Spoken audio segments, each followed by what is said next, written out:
ကြောင်းပိတ်ရကြရင်လေမိမိကိုလေပြည်သူရင်မြေလိုက်ဖို့ပေးပါလားအော်အေးလိုက်ဖို့ပေးမယ်သမီးရေ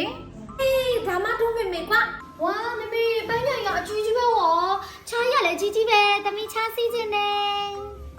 ပြည်သူရင်မြေထဲမှာတလိမ့်ဆန်လေးလည်းရှိတော့ဗောဒွန်ကီလေးရဲ့ဟောယုံလေးကချစ်စရာလေးရောကြက်ပေါက်လေးတွေလည်းအများကြီးပဲရှိရဲ့ရှော့စီမယ်ဟေ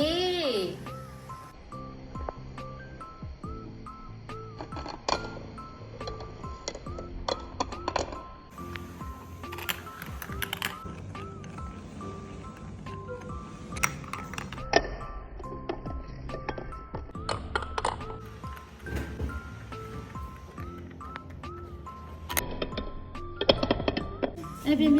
ရေလွှာရှော့စီမယ်